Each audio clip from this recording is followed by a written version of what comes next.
Mes parents avaient dit qu'ils resteraient à la maison cet été. Je les ai crus jusqu'à ce que je reçoive une notification, 9860 $ prélevés sur mon compte de secours. Des vols pour Makino, des suites de luxe, un chauffeur privé, le tout à mon nom. Puis mon frère a envoyé un texto destiné à ma mère. Il ne lit jamais ses relevés. Ne t'inquiète pas, ai-je répondu. Lis ça. J'ai bloqué le compte. Signalé une fraude. À 6 heures du matin, il frappait furieusement à ma porte. J'ai ouvert et j'ai vu. Ce n'était pas juste un vol. C'était une trahison, et pas le genre dont on se remet. C'étaient mes parents.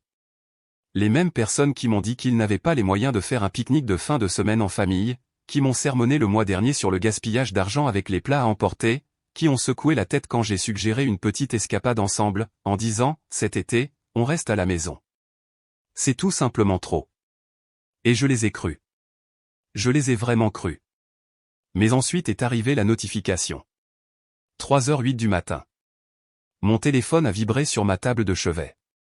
J'étais à peine réveillé, mais quelque chose dans le chiffre a attiré mon attention. 9860 $ retirés de votre fonds de réserve. Mon cœur ne battait même plus correctement. Je me suis assis, j'ai ouvert l'application bancaire et j'ai juste regardé fixement. Chaque dépense était là. Des vols en première classe pour Makino. Une suite de luxe privé dans un complexe hôtelier avec sa propre piscine à débordement. Un chauffeur personnel, du shopping de luxe, des réservations de restaurants qui coûtent plus cher que mon loyer mensuel, absolument tout réservé en utilisant mon compte d'urgence, le compte qu'il n'était même pas censé toucher sans me demander. J'ai fait défiler l'écran plus loin. Des dépenses dans des boutiques, des forfaits de visite privée, des soins de spa en bord de mer, le tout à mon nom, et c'est là que la deuxième trahison a frappé. Un texto de mon frère envoyé par accident. Il ne lit jamais ses relevés. Ne t'inquiète pas, larme de joie. C'est là que tout s'est éclairé. Il pensait que je ne le remarquerais jamais.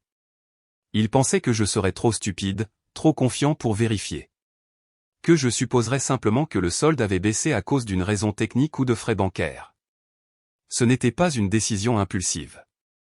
C'était prémédité. Ils comptaient sur mon silence, ma loyauté, mon aveuglement. Ils ne l'ont pas compris. J'ai répondu une seule chose, lis ça. Ensuite, j'ai agi rapidement. J'ai bloqué le compte, signalé chaque dépense comme une fraude, mis un représentant de la banque en ligne, annulé chaque réservation et bloqué leur accès à tout. Le remboursement était en cours et le voyage de rêve annulé. Ils atterriraient en Grèce et n'auraient nulle part où aller. Pas de voiture, pas d'hôtel, pas de suite de luxe, même pas un trajet depuis l'aéroport, et je n'ai pas dormi. Je me suis juste assis dans le salon dans le noir, à regarder les minutes passer jusqu'à ce que les retombées se fassent sentir. À 6h02 du matin, j'ai entendu quelque chose de tranchant se briser à l'extérieur, quelque chose de lourd. J'ai couru à la fenêtre et j'ai vu le pare-brise de ma voiture complètement brisé. Un rocher d'aménagement paysager était posé en plein centre, incrusté comme un météore. Mon père se tenait là, les poings serrés, arpentant le sol. Ma mère était derrière lui, agitant les bras. Ma sœur se tenait au bord de l'allée, souriant comme si c'était un drame de cours d'école qu'elle appréciait. J'ai ouvert la porte d'entrée. Mon père n'a même pas attendu. Espèce de petit bâtard égoïste. Après tout ce qu'on a fait pour toi, cet argent était à nous. Tu nous as donné accès. Si tu ne voulais pas qu'on l'utilise, tu aurais dû le dire. Ma mère criait par-dessus lui. Tu nous as mis dans l'embarras. On a parlé de ce voyage à tout le monde. Tu sais à quel point c'est humiliant? Tu es ingrat. Et sur le côté, ma sœur a crié, oui. Enfin, quelqu'un lui dit. Je n'ai pas dit un mot. J'ai juste regardé ma voiture, puis je suis revenu vers eux. Entrez, ai-je dit. Vous voulez parler? Parlons. Ils sont entrés en trombe, en criant toujours.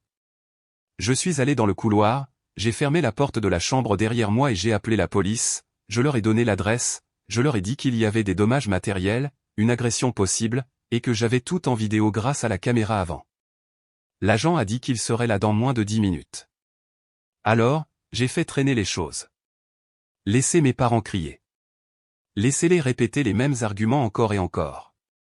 Laissez mon père menacer de me couper de la famille. Laissez ma mère pleurer. Laisser ma sœur se moquer de moi du coin comme une petite hyène. Puis est venu le coup. Le deuxième. La police est intervenue et j'ai juste pointé la porte. Le rocher est toujours sur la voiture et il y a une vidéo. Je veux déposer un rapport. Ils n'ont plus dit un mot après ça. Pas avant que l'agent n'emmène mon père et ne lui dise qu'il devait se rendre au poste. Et même à ce moment-là, ma mère est restée là, figée. J'ai déposé le rapport, exigé une indemnisation complète pour le pare-brise et ajouté une note pour la détresse émotionnelle, aussi.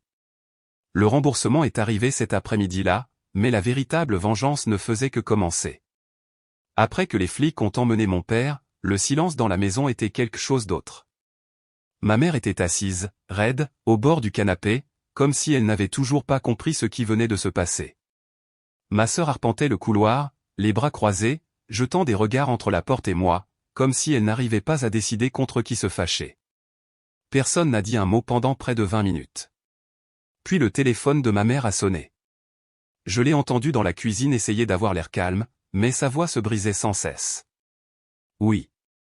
Oui, ils l'ont emmené. Ethan a appelé la police. Je ne sais pas ce qu'il leur a dit. Non, ce n'est pas ce que ça semble être. Je n'ai rien dit. Je n'avais pas besoin de le faire. Je suis parti, j'ai conduit directement au poste, je me suis assis avec l'agent, j'ai déposé une déclaration complète, j'ai remis les images de la caméra de la sonnette montrant mon père jetant les pierres directement à travers le pare-brise. Je leur ai tout dit, le vol financier, les menaces verbales, le vandalisme. Je n'ai rien dramatisé, je l'ai juste exposé clairement. Aucune émotion, aucun cri. Ils m'ont demandé si je voulais porter plainte. J'ai dit oui, pas seulement pour les dommages, mais pour ce que cela signifiait. Ce pare-brise était la goutte d'eau. J'ai reçu un appel plus tard dans l'après-midi. Mon père avait accepté de régler l'affaire. Il a transféré l'argent directement. Remboursement des dommages plus $1000 supplémentaires pour détresse émotionnelle. Ces mots, pas les miens. Peut-être pensait-il que cela aplanirait les choses. Ce n'est pas le cas.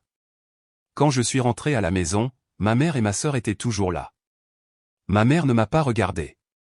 Ma sœur m'a jeté un regard noir, comme si c'était moi qui les avais trahis. Je n'ai pas dit un mot. Je suis allé directement dans ma chambre et j'ai fermé la porte à clé. Je n'ai pas dormi cette nuit-là. J'ai sorti tous les dossiers financiers que j'avais liés à eux. Les factures, les paiements de frais de scolarité, les abonnements, les identifiants. J'ai tout coupé. Vers midi le lendemain, j'ai appelé l'université, je leur ai dit que je ne serais plus responsable des frais de scolarité de ma sœur, que mon soutien financier prenait fin immédiatement, et qu'ils devaient s'arranger avec quelqu'un d'autre. Ils ont dit qu'ils l'informeraient dans les prochaines 24 heures. Je les ai laissés faire. 3 heures plus tard, elle criait devant ma porte. Je n'ai pas répondu. Je l'ai entendu jeter quelque chose contre le mur. Probablement un de ses livres. Puis elle est sortie en trombe. Je l'ai regardée depuis la fenêtre de l'étage, arpentant l'allée tout en appelant quelqu'un. Probablement ma mère. 2 jours après ça, j'ai arrêté les paiements automatiques des médicaments contre l'arthrite de ma mère. Je couvrais discrètement le coût chaque mois parce que son assurance y touchait à peine. Elle ne me l'a jamais demandé. Je l'ai juste fait quand je pensais qu'aider ma mère voulait dire quelque chose.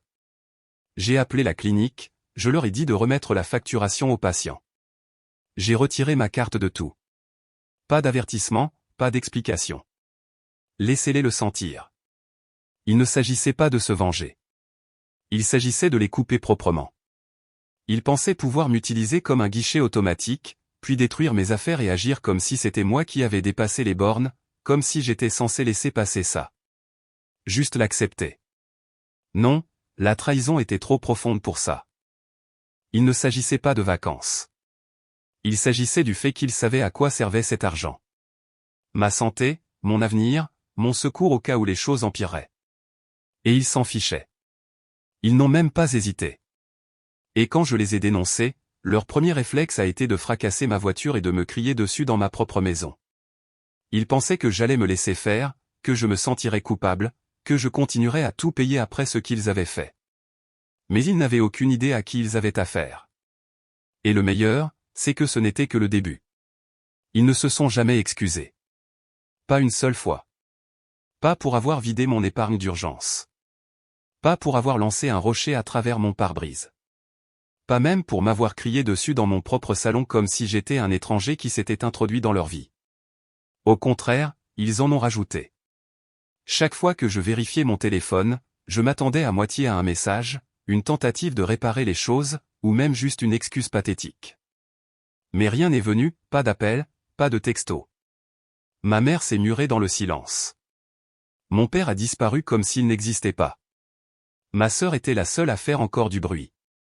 Des publications passives-agressives sur Instagram. La famille est le sang, mais tout le monde ne mérite pas le tien. Des photos avec des légendes comme couper le poids mort.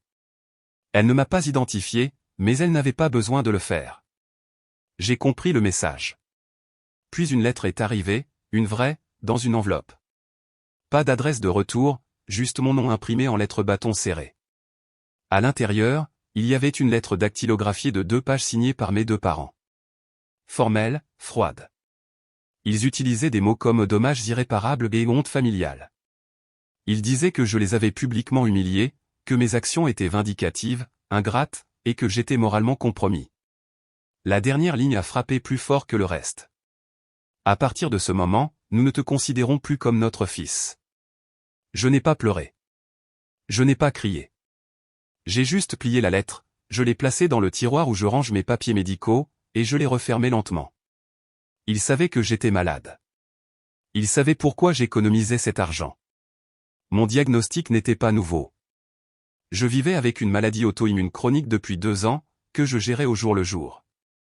Des poussées, des visites à l'hôpital, des médicaments coûteux, des semaines où je pouvais à peine travailler. Je leur ai tout dit. Je leur ai tout montré. Ils étaient là quand j'ai dû quitter mon dernier emploi. Ils m'ont aidé à remplir les papiers pour l'aide à l'invalidité. Ils savaient à quoi servait ce fonds. Et ils l'ont quand même vidé pour des vacances de luxe. Ils ne m'ont pas seulement volé, ils ont volé mon filet de sécurité, ma tranquillité d'esprit. Et ensuite, quand je me suis défendu, ils m'ont jeté comme un déchet. Quelques jours après la lettre, mon père a laissé un message vocal. Il a dit qu'il voulait parler comme des hommes. Il ne s'est pas excusé. Il a dit que peut-être il n'aurait pas dû aller aussi loin avec le rocher, mais que je l'avais poussé à bout. Puis il a dit quelque chose qui m'a fait froid dans le dos. Tu as fait valoir ton point de vue. Maintenant, sois un homme et répare les choses avec la famille, comme si c'était moi qui l'avais brisé. Alors, j'ai fait exactement ce qu'il a demandé. J'ai réparé les choses à ma façon. D'abord, j'ai appelé la société de garde-meubles. Ils y conservaient des meubles anciens, de vieux héritages de famille, des tableaux que ma mère prétendait valoir quelque chose, des trucs vintage qu'ils disaient qu'ils vendraient une fois que le marché rebondirait. Ils avaient pris du retard dans les paiements il y a quelques mois, et je suis intervenu comme un idiot pour couvrir les frais de retard. J'étais toujours sur le bail, alors j'ai annulé le contrat. Pas de prolongation, pas de préavis. J'ai dit au gérant d'envoyer l'avis de ramassage standard de 2 semaines. Tout ce qui restait après ça serait vendu aux enchères. Je n'ai même pas prévenu mes parents. Que l'email les surprenne. Ensuite, je me suis attaqué au prêt de la cuisine. Il y a 3 ans, ils ont contracté un prêt pour une rénovation massive de la cuisine. Du granit partout. Un four double, des armoires personnalisées. C'était stupidement cher, et la banque ne les approuverait pas sans un garant. Je l'ai signé à l'époque parce que on est une famille. Cette phrase sonne comme du poison maintenant. Mais j'ai appelé la banque, j'ai envoyé tous les papiers, je leur ai parlé du vandalisme, de la lettre, des fonds volés. Après une semaine d'aller-retour, ils m'ont retiré du prêt. Ils devraient refinancer ou couvrir le solde restant complet. Dans tous les cas, ce n'était plus mon problème. Et ça faisait du bien. Pas mesquin, propre, parce que ce qu'ils ont fait n'était pas seulement une trahison. C'était une déclaration. Ils ont tracé la ligne. Ils l'ont franchie. Et ils se sont assurés que je sache exactement quelle était ma place dans leur monde. Et pourtant, après tout ça, je n'arrivais pas à éteindre cette partie de moi qui espérait qu'ils me contacteraient, qu'ils appelleraient et diraient « on a merdé », qu'ils voudraient réparer les choses. Mais la vérité continuait à percer ce bruit. Ils m'ont renié pour des vacances. Ils ont préféré le luxe à la loyauté. Et maintenant, je leur donnais exactement ce qu'ils voulaient. Plus de fils. 2 semaines de silence. C'est le temps qu'il leur a fallu pour passer de l'indignation au désespoir. Au début, j'ai pensé qu'ils léchaient leurs blessures. Peut-être ont-ils enfin réalisé les dégâts qu'ils avaient causés et en étaient-ils embarrassés. Ou peut-être espéraient-ils encore que je craquerais et reviendrais en rampant. Dans tous les cas, le calme était déconcertant. Je m'attendais à quelque chose de dramatique. Un autre message vocal, un texto dramatique de ma sœur qui se pointe pour faire une crise. Mais il n'y a rien eu jusqu'à ce que je reçoive un appel d'un numéro que je ne reconnaissais pas. Ethan, ici Randall Porter. Je suis un avocat représentant vos parents. Ils m'ont demandé de vous contacter concernant certaines questions financières communes. J'ai raccroché avant qu'ils ne puissent finir. 5 minutes plus tard, un message vocal de suivi est arrivé. Le même gars, qui utilise maintenant des mots comme médiation, préoccupations immobilières et résolution coopérative. Apparemment, il voulait discuter de quelques arrangements financiers communs avant que les choses ne deviennent compliquées. Compliquées ? Ils ont déjà cambriolé mon compte, volé 10 000 $, détruit ma voiture, m'ont renié, et maintenant ils ont peur que les choses deviennent compliquées. Le lendemain, ma sœur s'est pointée. Elle a utilisé une vieille clé de secours que j'avais oublié de désactiver, comme si elle avait encore une place dans ma vie. Pas de coup de sonnette. Elle est juste entrée comme si c'était encore sa maison. Je l'ai trouvée dans la cuisine en train de siroter dans une tasse comme si c'était une réunion de famille. Elle a dit que maman ne mangeait pas, que papa parlait de vendre la maison, qu'il pensait même à retirer de l'argent de sa retraite. Elle a dit, tu as commencé quelque chose que personne d'entre nous ne pouvait arrêter.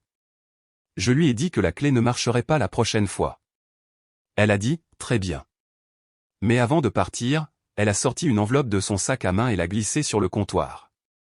À l'intérieur, il y avait un testament, écrit à la main. Pas officiel, juste quelque chose que mon père a griffonné sur un morceau de papier légal jaune. J'ai failli ne pas le regarder, mais une phrase a attiré mon attention. En cas de décès, tous les biens seront divisés également entre Sarah et Melinda. Rien à propos de moi, pas même une mention. C'était comme si je n'avais jamais existé. Elle m'a observé pendant que je le lisais. Aucune émotion, juste en attendant que je dise quelque chose. Tu n'es même pas surprise, n'est-ce pas, a-t-elle dit. Je n'ai pas répondu. J'ai juste plié le testament, je l'ai remis dans l'enveloppe et je l'ai jeté sur la table. Elle était à moitié sortie de la porte quand elle s'est retournée. Au fait, a-t-elle dit, maman a eu une de ses ordonnances bloquées à la pharmacie. Ils ont dit que la carte était refusée. Elle s'est effondrée devant le comptoir. Elle a dû partir les mains vides. Je n'ai pas bronché. J'ai juste dit, c'est elle qui a fait ce choix. Après son départ, je suis resté assis là pendant un moment. Pas en colère, pas même triste, juste vide. Ce testament n'a pas piqué comme il aurait dû. Au contraire, il a confirmé ce que je savais déjà. Il n'avait jamais prévu de me considérer comme faisant partie de la famille. Pas même après la mort. Plus tard dans la soirée, j'ai ouvert un des vieux tableaux de bord financiers que j'avais oubliés. Il était encore lié à un compte courant que j'avais utilisé pendant la pandémie quand je gérais leurs factures. Le compte avait peut-être 600 $ dessus quand j'ai arrêté de l'utiliser. Mais quelqu'un l'avait utilisé. Des petits retraits éparpillés sur des semaines. 32 $ ici. 19 $ là. Rien de grand jusqu'à ce que je le vois. Plusieurs transactions vers un site de jeu d'argent. Puis de plus en plus.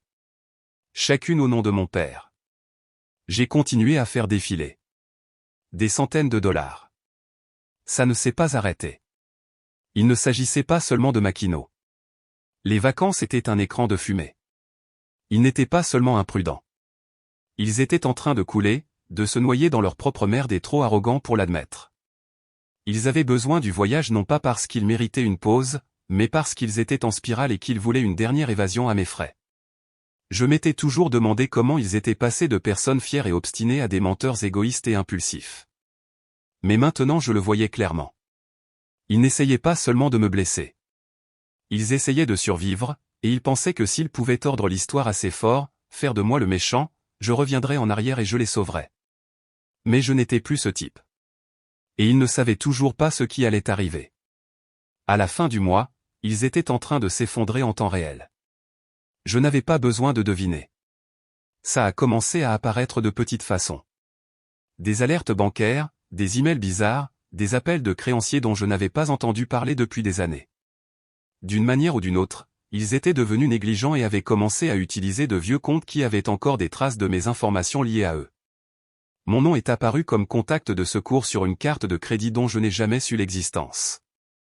Un autre m'a inscrit comme utilisateur autorisé depuis l'époque où je les ai aidés à améliorer leur crédit après le krach de 2008. Ils essayaient d'utiliser toutes les connexions qu'ils pouvaient, probablement en espérant que je ne le remarquerais pas, mais je l'ai remarqué. J'ai tout nettoyé, j'ai appelé chaque banque, chaque prêteur, j'ai supprimé mon nom, j'ai signalé toutes les tentatives. Chaque fois que je fermais une porte, je les imaginais derrière elle, réalisant qu'elle était verrouillée maintenant, en permanence. Mais la vraie fissure est arrivée une semaine plus tard.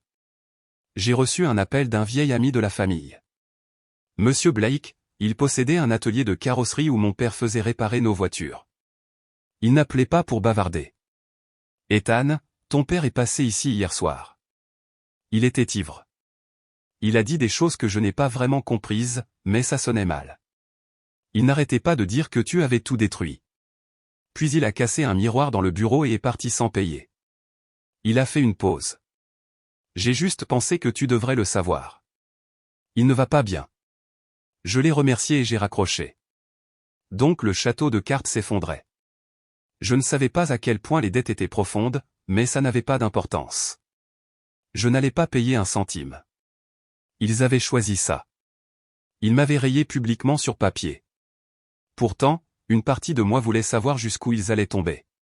Pas par cruauté, mais parce que si j'allais partir pour de bon, j'avais besoin de savoir que je ne partais pas trop tôt. La surprise suivante est venue du service de facturation de l'hôpital. Je m'étais inscrit il y a des années comme contact d'urgence pour ma mère. Je ne l'ai jamais mis à jour. Ils ont appelé pour confirmer que son assurance avait expiré et qu'elle n'avait pas effectué de paiement pour ses traitements. Apparemment, elle avait manqué des rendez-vous pendant des semaines. Quand j'ai demandé si elle allait bien, ils ont dit qu'ils n'étaient pas autorisés à divulguer quoi que ce soit d'autre. Je ne l'ai pas appelée. Je n'ai pas envoyé d'argent. Elle savait comment me joindre. Elle ne voulait juste pas le faire. Puis est venu le coup final, une lettre recommandée. Pas de leur avocat cette fois, directement de mes parents. À l'intérieur, il y avait une ligne écrite au marqueur permanent sur une feuille de papier vierge pliée. Tu étais une erreur. Pas de signature, pas d'adresse de retour, juste ces 4 mots. Je n'ai pas pleuré. J'ai ri doucement, amèrement, parce que c'était presque drôle, d'une manière tordue, de voir tous les efforts qu'ils ont déployés pour faire semblant que je n'avais jamais fait partie d'eux, comme s'ils pouvaient m'effacer de l'histoire avec une phrase. J'ai mis la lettre à côté de la première, dans le même tiroir avec le testament et les reçus de pharmacie. Mes petites archives privées de ce à quoi ressemble la trahison quand elle vient de votre propre écriture. Cette nuit-là, j'ai ouvert un nouveau document sur mon ordinateur, je l'ai intitulé « Comptes finaux ». À l'intérieur, j'ai listé chaque paiement, chaque prêt, chaque faveur, chaque sacrifice que j'ai fait pour eux au cours de la dernière décennie. C'était plus long que ce à quoi je m'attendais. Et au bas, j'ai écrit « Aucun remboursement n'est nécessaire. Ne me parlez plus jamais. » Parce qu'ils avaient raison sur une chose. Je n'étais plus leur fils. La vie est devenue silencieuse, pas paisible, pas calme, juste immobile. Comme une pièce qui avait été vidée après une tempête. Pas d'appel, pas de texto, pas de lettres passives-agressives, plus de drame. Les personnes qui orbitaient autour de ma vie comme des éléments permanents avaient disparu. Et pendant les premiers jours, ce silence a résonné plus fort que leurs cris ne l'avaient jamais fait. Je savais qu'ils ne reviendraient pas. Pas de la manière dont les gens le disent quand ils disent ça. Je le savais parce qu'ils pensaient chaque mot qu'ils ont écrit dans cette dernière lettre. Parce que si vous pouvez dire « tu étais une erreur » et l'envoyer comme un document juridique, il ne reste plus rien qui vaille la peine d'être sauvé. Alors, j'ai commencé à démanteler les dernières pièces de ma vie. J'ai effacé mon nom de tous les fichiers communs, de tous les contacts de secours, de toutes les références d'urgence. J'ai changé de numéro de téléphone, j'ai ouvert de nouveaux comptes, j'ai résilié les anciens abonnements liés à la maison, j'ai même annulé ma couverture dentaire parce qu'elle était toujours répertoriée sous l'ancien régime de mon père d'il y a des années. Je ne voulais rien qui puisse me relier à eux. Pas de traces écrites, pas de connexions oubliées. Ce n'était plus de la colère. C'était de la clarté, et elle est arrivée juste à temps parce que peu de temps après, j'ai commencé à recevoir des messages par des canaux détournés, de la vieille famille, des amis, des voisins, des gens dont je n'avais pas entendu parler depuis des années. Ils ne prenaient pas de mes nouvelles. Ils transmettaient des commérages. Apparemment, mes parents ont vendu la maison. Pas juste vendu, largué. En dessous du marché, rapidement, probablement pour éviter la forclusion. Pas de camion de déménagement. Pas d'adieu formel. Ils ont pris ce qu'ils pouvaient porter et ont disparu. Une femme a dit qu'elle avait vu ma mère partir avec une valise, en pleurant. Un autre a dit qu'il avait entendu mon père crier sur quelqu'un au téléphone au milieu de la nuit, en exigeant de l'argent. Personne ne savait où ils étaient allés. Pas même ma sœur, qui a apparemment emménagé avec un gars dans une ville à 2 pas d'ici. Je n'ai pas demandé les détails. Je m'en fichais. Et puis est venue la photo.